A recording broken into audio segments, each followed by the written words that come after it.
Here's a story about one of the followers, a Chassid. Let's see this thing here it goes. Okay, a Chassid, a follower of the Rabbi Muttel of Chernobyl. A Muttel of Chernobyl. And he was a tremendously great, holy tzaddik, Chernobyl Hasidim.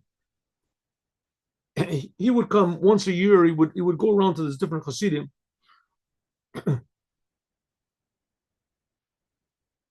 He would come around to this one city of Chichnik,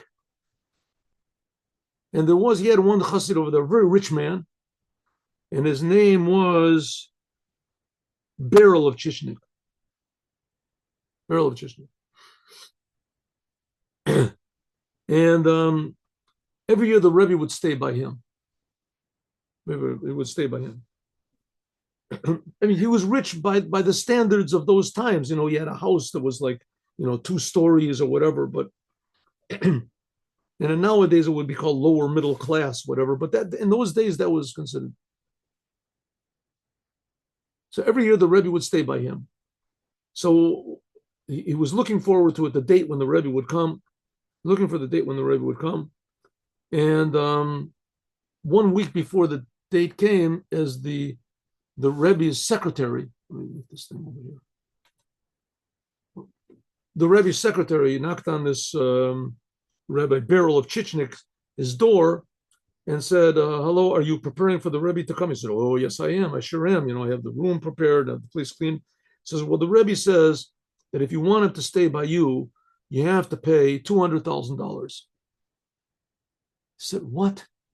So if you want him to stay by you, you have to say $200,000. It's $200,000. I mean, I don't have that type of money. I can give, maybe $1,000 or something. But why does the Rebbe want money? I don't understand. He says, I'm sorry. That's the message that the Rebbe told me to give you. $200,000 or nothing. The Rebbe doesn't stay here. So I said, but why? The Rebbe stays every day. Did I do something wrong? What happened? He says, I'm sorry. I can't tell you. I don't know myself. I'm just telling you what the Rebbe said. So this poor Beryl of Chechnik, he's trying to get together the money. What can he do? Even if he sells his house, he's only going to get, maybe $10,000. $10,000, 10,000 rubles, whatever the money was over there.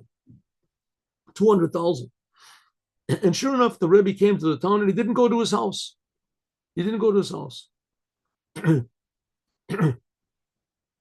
Okay, but before that, he tried to get the money together, tried to borrow it. No way, nothing he could do. So he prayed, and he cried, and he wept to God. Please, God, send me the money. Please, God, send me the money. I need the money. That my Rebbe want him to come to my house. It's so important to me. I'll give him. I'll give whatever you give to me. I promise I'll give to him. Please. And he prayed, and he supplicated. He gave charity. He did everything he could. Nothing worked. And by the time the Rebbe came, he didn't have anything to give him. And so the Rebbe just ignored him totally. Didn't even say hello, knock on his door, how are you? He went to the Rebbe's tish with the Rebbe, made big meetings, and he went there. The Rebbe let him in, but he didn't pay any attention to him. He felt terrible. He went home. He and his wife, they felt awful. What are they going to do? About a week afterwards, a group of soldiers that had just come back from some successful foray or some battle or something like that, they came into the town, about 2,000 of them, and they put 50 of them in his house. He had the biggest house, so they went into his house. Beryl and his wife, they had to leave their room. They went, they slept in the hayloft in the barn, at least that they wouldn't be noticed over there. They brought some food with them, and they stayed up there. And the Cossacks just ransacked the whole house. They just ransacked the whole house. They ate everything that there was over there. They slaughtered all of his chickens and his cows and everything. They ate them. And the whole house was just a total, wreck. And all of a sudden, there was a bugle call. All of the Cossacks, they all jumped from their beds and they ran out, jumped on their horses, and they drove away. They ran away. That's it. All 2,000 of them. They just disappeared. The call to war. So Brett Beryl comes down from the hayloft he and his wife, and they see what type of a wreck the house is, and just everything, all the furniture was broken and everything like that. And they feel so terrible, so broken. And at least they clean out their room. They're terribly tired all this time. They slept in the hayloft. There wasn't a good sleep. So in the morning, they woke up and his wife noticed that there was a big box under her bed. So it was tremendously heavy. So she and her husband, they moved the bed away. They couldn't move the box. They moved the bed, and they saw it was some sort of a big chest of something that was really, really heavy. And so they tried it. They tried it and they pried it open. However, they opened it up, or maybe it was already open, whatever. Anyway, they opened it up and it was filled with golden coins, a fortune, maybe millions. Who knows how much? Fortune money. So they figured, what are they going to do? They left it there. They didn't tell anybody about it. They figured the soldiers are going to come back. And sure enough, the soldiers did come back. They came back the next night and they went house to house and looking around, and they were asked, did anybody see a big chest? Did anybody see a chest? And they went to all the houses and knocked on the doors, but they didn't go to Beryl's house. For some reason or other, they skipped Beryl's house. They went to all of the houses, knocked on all the doors, asked everyone, and they didn't ask Beryl and his wife. They didn't ask.